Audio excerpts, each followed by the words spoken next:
You see? Okay, and then he was assigned the dormitory, as I mentioned, cleaning the bathroom and making it tidy. And he was assigned to the cafeteria. The matron there was Mrs. Guinness. I don't know if some of you can remember her. Mrs. Guinness. One day he was requested by Mrs. Guinness to climb the caimito tree to pick some fruits by the cafeteria. Because at the time, this caimito tree was always loaded with fruits. I don't know now, I have not seen any yet. Unfortunately, when he was picking fruits from the caimito tree, the limb that he was putting his weight on gave way. And that limb landed on the second limb about 1 foot, 1 foot that prevented him from falling 20 feet directly to the ground. I don't know what would happen, would have been happy if he over the ground. Maybe. And I told him, falling from caimito tree, that's your third one. He just laughed. And also, Ben learned so fast or so quick a special talent. He learned how to cut hair. Naging barbero siya. So he became a celebrity barber in the campus during this time.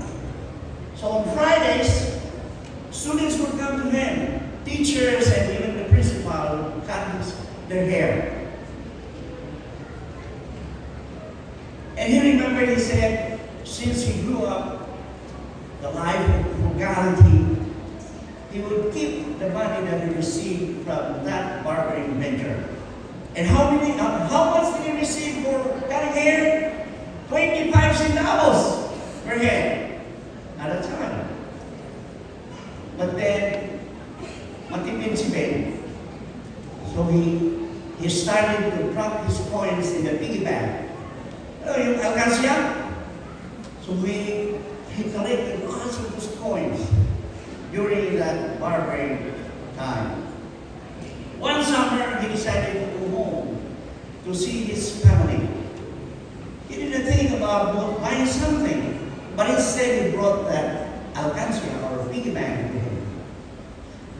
Surprisingly, he handed it to his parents. Oh, what a joy. What a joy, because instead of the parents giving him money because he's going to school, he was the one giving them money from school. As a result, it's a payment for that barbering thing. So, that's a life of Ben in the campus. He graduated after 6 years. And after graduation, he went to BUC, trying to get some units to earn his college education. But according to him, that time,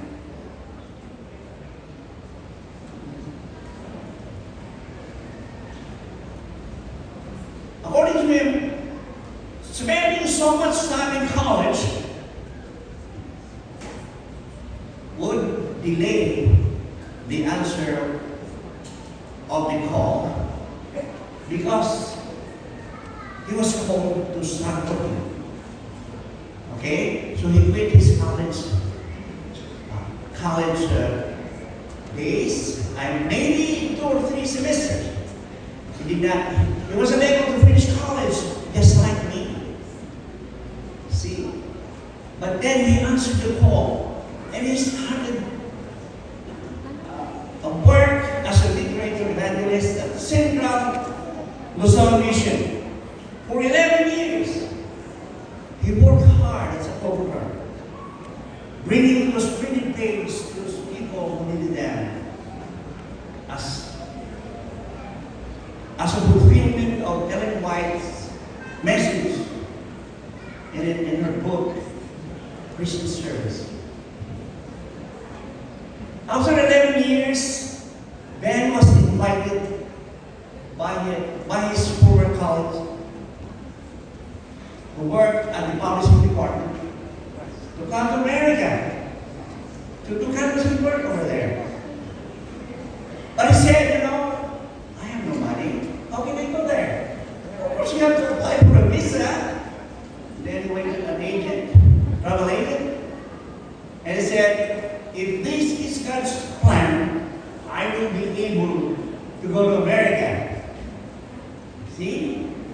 I have the plan, or I have the will. God has the way. You always trust God every time you make those kind of decisions. In short, Ben landed in Southern California. All right? During the first year of his stay, after he arrived in California, he said that he stayed in someone else's garage, converted to a bedroom. But then he worked hard.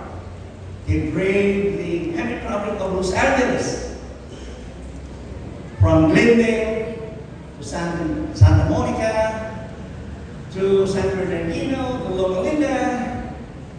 And he also prayed, and he's not scared of knocking the door of those gated houses in Palos Verdes. I don't know if you've been to California, maybe you know where that is. And even North Hollywood houses there. He just worked and worked every day. Even visited late President Nixon Presidential Library in Loma Linda. From there, he received lots of names to be visited, Filipino families.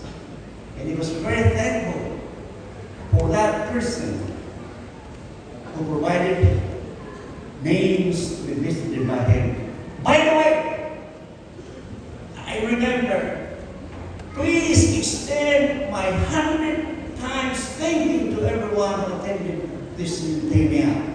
Isingin ko lang. Naalala ko. I wanted to thank all of you, former classmates, and everybody else who are here attending this centennial. While he was in Southern California, after a year or so, his family followed him. So he needs to find a place to house his young family, 2 kids.